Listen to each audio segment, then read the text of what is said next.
इस बुढ़ापे में भी इतना काम करना पड़ रहा है। मेरी तो किस्मत ही खराब है। आज सुबह से ही उनका मूड खराब था। कल्याणी जी चाय बनाए जा रही थी और बड़बड़ा भी रही थी। आज तो तुझे चाय बनाकर दे रही हूँ, अब कल से खुद बना लिया करना। मैं कह देती हूँ, मुझसे अब इस उम्र में सुबह उठकर इतना काम नहीं होगा। कल्याणी जी ने कुछ जोर से कहा था ताकि राखी भी सुन ले, पर राखी तो गहरी नींद में सो रही थी। हाँ, माँ की तीखी आवाज़ सुनकर अरुण जरूर शकपका गया था और उसने कहा, तुम क्यों चाय बना रही हो माँ? राखी कहाँ है? तुम आराम करो, मैं देखता हूँ कि राखी क्या कर रही है। अरे वो क्या कर रही होगी, सो रही होगी बस टांगे फैलाकर। इससे ज्यादा तुम्हारी पत्नी से होता है क्या?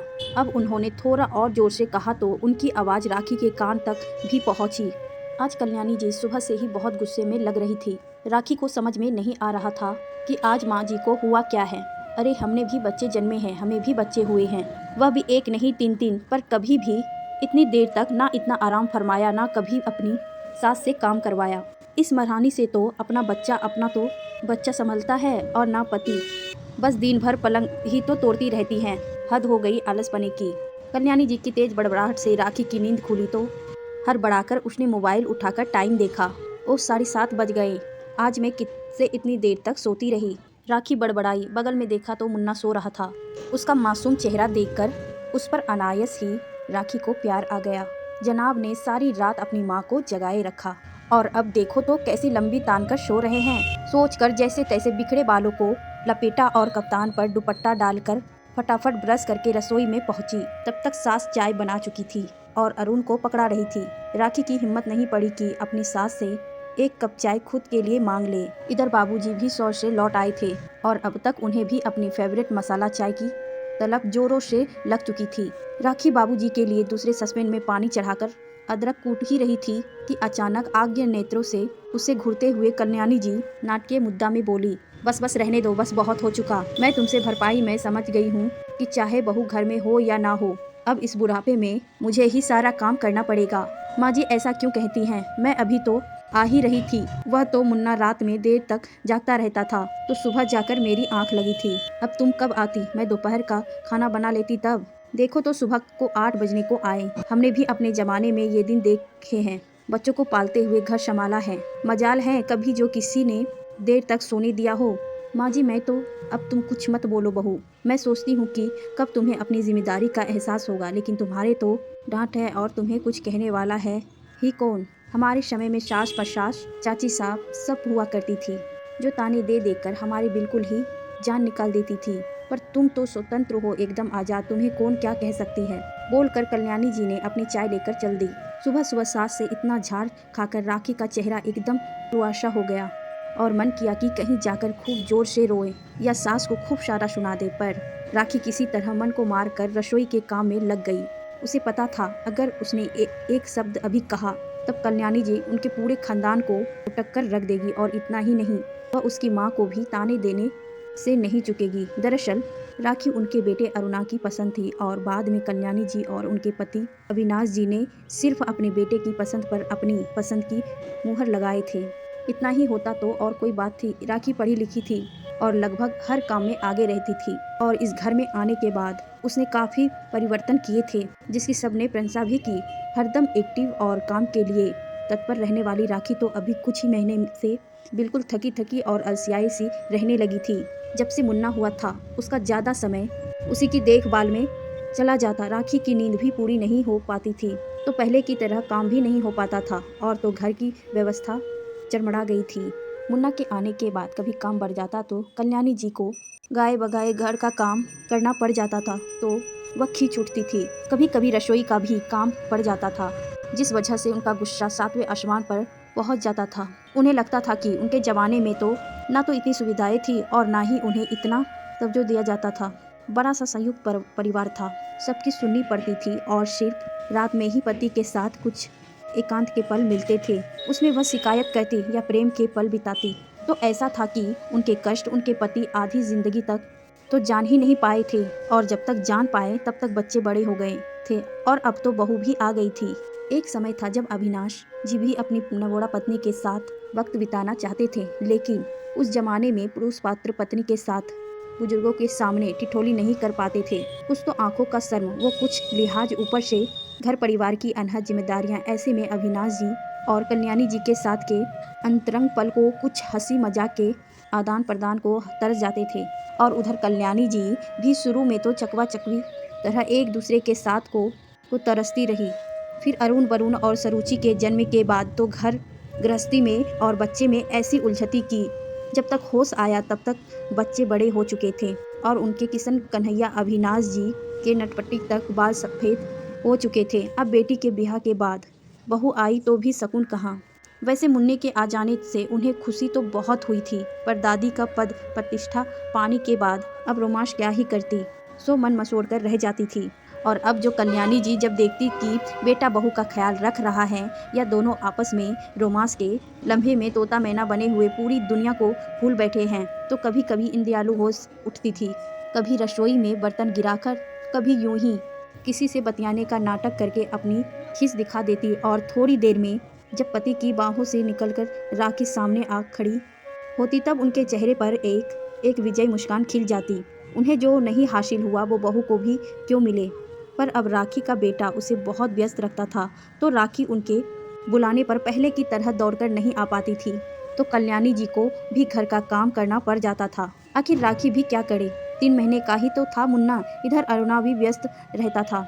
इन दिनों अरुण अपने बेडरूम में नहीं सोकर बैठक के बगल वाले अपनी बहन सुरुचि के कमरे सोने लगा था, ताकि उसकी नींद पूरी हो सके और वह रात भर नींद पूरी करके अगले दिन ऑफिस का काम अच्छे से कर सके। राखी के मन में यह सवाल उठने लगा था कि अगर उसकी नींद पूरी नहीं होती और वह जरा सा देर से सोकर उठती है तो उसे इतना कुछ सुनाया जाता है।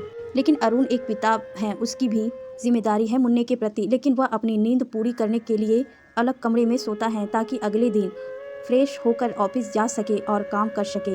इधर वह पूरे दिन घर की चक्की में पीसती रहती थी, रात भर मुन्ना को संभालते हैं। मुन्ना भी ऐसा नटखट है कि सुबह सुबह सोता है, बाकी पूरे दिन रात तक परेशान करता है। जब राखी को थोड़ा समय मिलता भी तब मुन्ना जगा रहता है। दोनों की टाइमिंग बिल्कुल मैच नहीं करती, इसीलिए राखी की परेशानी और बढ़ गई है। इधर सास है कि वह अपने समय से और अभी के समय में तुलना करके राखी को ताने देकर उसका जीना हराम कर दिए हैं। बहुत दिनों तक तो ऐसा चलने वाला नहीं था, इसलिए राखी ने सोचा कि वह सास को अपनी बात समझाएगी ताकि वह भी नाराज ना रहे और घर का माहौल भी शांत रहे। लेकिन कैसे? राखी को बहुत जल्दी अपनी बात कहने के लिए अच्छा अवसर मिल गया। हुआ ये कि एक छुट्टी के दिन ससुर जी और अरुण दोनों छत पर फूलों के गमले में पानी देने गए थे और कल्याणी जी चाय पीते हुए राखी को कहने लगी, देखो बहू, आज पता नहीं सूरज किधर से उगा है, जो दोनों बाप बेटे छत पर गए हैं और पौधे में पानी दे रहे हैं, वरना इनसे तो किसी भी काम की कोई उम्मीद नहीं की जा सकती। तभी तो हम औरतें इतना थक जाती हैं और ऊपर से जाकर दोनों ऐसा जताएंगे जैसे पहाड़ तोड़कर आए हैं, और हम भी उम्मीद करेंगे कि हम इनसे दुगना काम कर और शिकायत के एक शब्द भी ना कहें। सास के मुंह से यह बात सुनकर राखी को तो ये बात पर यकीन नहीं आया कि सासू माँ आज इतने मीठे स्वर में कैसे बात कर रही है। साथ ही राखी को आज इस बात को बोलने का अवसर मिला कि इन दिनों अरुण भी तो उसका साथ बिल्कुल नहीं दे रहा है। सो उसने भी अपने धीमे स्वर को मुद्दे बनाते हुए कहा, आप बिल्कुल सही कहते हैं माँ जी, आप मुझ पर गुस्सा करती रहती हैं कि मैं काम की अधिकता से आपसे उम्मीद करती हूँ कि आप थोड़ी मदद करें, लेकिन हमने इन दोनों को तो बिल्कुल फ्री छोड़ रखा है। ना आप बाबूजी को कभी किसी काम के लिए कहती हैं, ना मैं अरुण को कह पाती हूँ। दरअसल इन्हें इतना सुकून और आराम हम देते हैं, लेकिन बदले में हमें और ज़्यादा काम करना पड़ता है। यह परिवार है, इसमें अगर सब मिलजुल कर काम करें तो ना तो किसी को ज़्यादा थकावट होगी और ना ही किसी को एक दूसरे से ज़्यादा शिकायत होगी। बात तो तुम सही कह रही हो बहू, लेकिन यह पुरुष है, इनसे किसी काम को कहना इनकी तौहीन होती है। घर का काम करने में इनको अपनी हैडी लगती है। मैं तुम्हारे ससुर जी की बात बता दूं, वह सोफे पर लेटे रहेंगे और बगल में पानी रखा रहेगा, लेकिन वह मुझे किसी और कमरे से बुलाकर पानी देने कहेंगे। वैसे ही अरुण को भी मैं देखती हूँ कि आजकल मुन्ना की जिम्मेदारी नहीं ले रहा है और सुरुचि के कमरे में सो रहा है। यूँ सास को अपने फेवर में बोलता हुआ देखकर राखी की हिम्मत कुछ और बंध गई और उसने बड़े ही रहस्य भरे शब्दों में कहा, माँ जी, मेरे मन में एक आइडिया है, अगर आप गुस्सा ना हो तो मैं आपको बताऊं। मैं गुस्सा क्यों करूंगी, बताओ तो सही। देखिए माँ जी, छोटे छोटे काम के लिए आप बाबूजी को कह सकती हैं, उन्हें बुरा नहीं लगेगा। जैसे आप कभी उनको कहेंगे कि मुन्ना को गोद में ले लो और कुछ देर उसे संभालो तो उन्हें अच्छा लगेगा। कभी मैं और जब आप बाजार चली जाएं और इसके हाथ में छोटी सी जिम्मेदारी दे दे तो ये लोग बिना ईगो में लाए हमारी मदद कर पाएंगे। कभी रसोई के काम में भी इनकी मदद ले जा सकती हैं। अरे बहू ना बाबा ना, रसोई का काम ये तो क्या कहेंगे, सारी बशाई उल्टा पूरा किचन उलट पलट कर गंदा करके रख देंगे। नहीं माँ जी, ऐसा नहीं होगा, जरा सुनिए तो मेरी बात। अगर हम इनके काम की हर तारीफ करें और अगर यह रसोई गंदा करके काम करे या चीज़ें फैला दे तब भी गुस्सा ना करे, तब धीरे धीरे उनके मन में भी घर के प्रति एक जिम्मेदारी की भावना आएगी और यह घर का काम करके खुश होंगे। इस तरह हमारी मदद भी हो जाएगी और काम भी हो जाएगा और इनके ईगो को ठेस भी नहीं लगेगा। राखी के उत्साह की तो जैसे कोई कमी ही नहीं थी। तुम बोल रही हो सही, लेकिन कैसे, कुछ उदाहरण तो बताओ। जैसे घर के पुरुष सब्जियों को फ्रिज में रख सकते हैं, पानी की बोतलें भरकर रख दिया करे और नहीं तो अपने कपड़े ही अलगनी में सुखा दे और उन्हें तह लगाकर रख दिया करे। यह काम ना तो कठिन है और ना ही इसमें पुरुषों के मन को ठेस पहुंच सकती है और जरा सी इनकी मदद से हमारा काम कितना आसान हो जाएगा, हमें भी आराम मिलेगा और किसी एक पर ज़्यादा बोझ भी नहीं होगा। दूसरे, अगर यह घर के काम में आपको संलग्न रखेंगे तो घर से उनका जुड़ाव भी बढ़ेगा और जिम्मेदारी के एहसास से परिवार में एक दूसरे के प्रति और भी लगाव होगा। अब तुम्हारी बात मेरी समझ में आ रही है बहू कि जब ये लोग हमारे कष्ट को समझेंगे तो इनको हमसे अनुभूति होगी और हमारा काम करके इन्हें खुशी मिलेगी। इतना बोलकर कल्याणी जी उत्साह से बोली, अरे बहू, कमाल की आइडिया दिया है तुमने।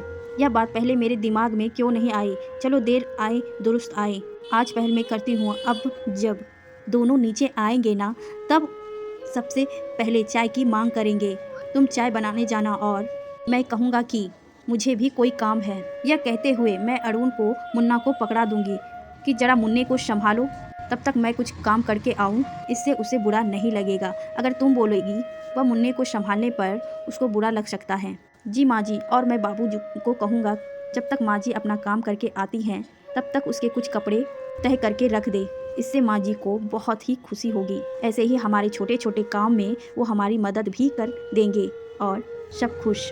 अब सास और बहू दोनों मिलकर एक ही बात का अच्छा समाधान सोच रही थी। पहले दोनों समस्या को लेकर रोती थी, अब जब समाधान व सुझाव देने में दोनों एक हो गई थी। वैसे इतनी जल्दी कल्याणी जी अपनी बहू के प्रति एकदम से उदार नहीं हो गई थी, बल्कि दोनों को एकमत होने में काफ़ी समय लगा था। पर चूंकि मामला उसके आराम का था और उन दोनों ने यह मुहिम घर के पुरुषों के खिलाफ छेड़ रखा था, सो दोनों एक हो गए थे और दोनों में थोड़ी थोड़ी दोस्ती भी हो रही थी। इधर अरुण और अविनाश जी को पता भी नहीं चला कि अचानक घर में इतनी शांति कैसे रहने लगी है, घर का माहौल इतना अच्छा कैसे रहने लगा। दरअसल राखी जी और कल्याणी जी ने इनसे भी काम करवाने लगी थी, लेकिन उन्हें एहसास नहीं होता था। कल्याणी जी और राखी जब अविनाश जी और अरुण को घर का कोई काम बताते और दोनों कर देते, उनकी बहुत तारीफ भी कर देती। इससे दोनों पुरुष बड़े उत्साह और खुशी से घर के कामों में हाथ बटाने लगे थे। कभी कभी तो कल्याणी जी तो कुछ ज़्यादा ही नौटंकी कर लेती थी, जैसे वह अविनाश जी से कहती, आपने उस दिन इतनी अच्छी चाय बनाई थी कि अब तक उनका स्वाद नहीं भूल पाई हूँ। तब से अपनी हाथ की या बहू की हाथ की चाय पूछती ही नहीं। बस तारीफ से खुश होकर अविनाश जी चाय बना लाते, उन्हें पता ही नहीं चला कब सुबह की चाय जिम्मेदारी उन पर आ गई। इधर राखी भी कहाँ कम थी, ऊपर से सास से सीख कर और भी ट्रेंड होते जा रही थी। नॉनवेज अरुण बहुत अच्छी बना लाता था, बस उसकी प्रशंसा के फूल बांधकर संडे दोपहर के कार्यभार चुपके से अरुण के सिर पर डाल दिया गया, जिसे उनसे सहज स्वीकार भी कर लिया। इसके अलावा मुन्ने के साथ खेलना, उसे कभी कभी नहलाना, यह सब अब अरुण भी कर देता था। बाबूजी का मन भी अब अखबार की जगह मुन्ने के साथ खेलने में ज़्यादा लगने लगा, जिससे राखी को अपने लिए भी थोड़ा वक्त मिलने लगा तो वह भी खुशी खुशी रहने लगी थी। इस टीम वर्क में सबको बड़ा मजा आ रहा था। मिलजुल कर काम करने से घर का काम भी सही समय पर समाप्त हो जाता था और सबको अपने लिए थोड़ा थोड़ा वक्त भी मिल जाता था, जिससे किसी को ना तो गुस्सा आता था, ना ही यह लगता था कि मुझसे ज़्यादा काम लिया जा रहा है। आखिर एक दूसरे का साथ देना तो ही परिवार का नाम है। खुशियों के पल जब मिलते हैं तो पूरा परिवार हंसी से खिलखिलाता है। अब तो घर से प्रतिदिन मुन्ने के निकलने की और बाकी परिवार वालों के खिलखिलाने की आवाज़ आती तो कोई समझ नहीं पाता कि इस घर की स्त्रियों ने घर की खुशियों को बनाए रखने के लिए एक ही समाधान सोचा था।